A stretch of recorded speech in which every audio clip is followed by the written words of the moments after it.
ये कहानी 1984 में कर्नाटक के एक छोटे से कस्बे की है।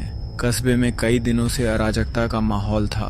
हर रात कोई न कोई अपने घर से गायब हो जाता था। ये खबर सुनकर वेंकट नाम का एक पत्रकार वहां पहुंचा। शाम के लगभग 6 बज रहे थे, लेकिन कस्बे में अजीब सा सन्नाटा था।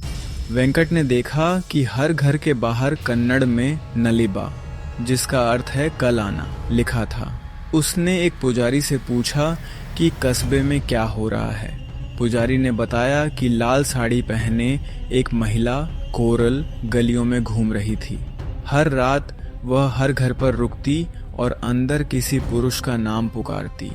कोई भी पुरुष उसकी आवाज़ का विरोध नहीं कर पाता और दरवाज़ा खोल देता। किंवदंती के अनुसार कोरल उस पुरुष पर कब्जा कर लेती, उसे ले जाती और फिर उसे मार देती। उससे खुद को बचाने के लिए कस्बे के लोगों ने अपने घरों के बाहर नलिबा लिखना शुरू कर दिया। इसे पढ़कर वह महिला उस रात के बजाय अगले दिन लौट आती और इसी तरह। ये कहकर पुजारी घर की ओर दौड़े और वेंकट को विदाई के उपहार के रूप में कल का अखबार दे गए। सब लोग वापस घर के अंदर चले गए थे।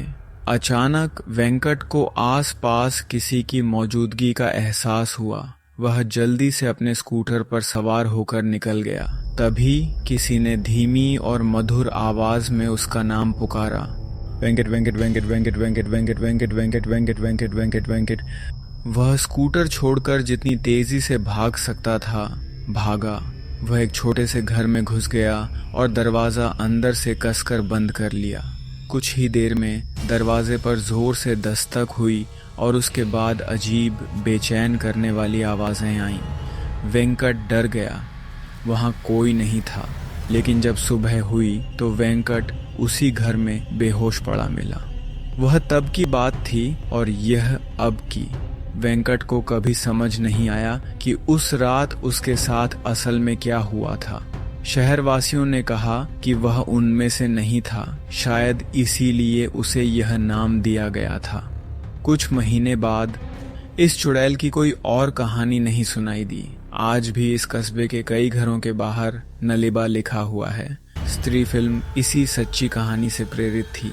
हर 2 दिन में ऐसी ही एक कहानी सुनने के लिए सब्सक्राइब करें।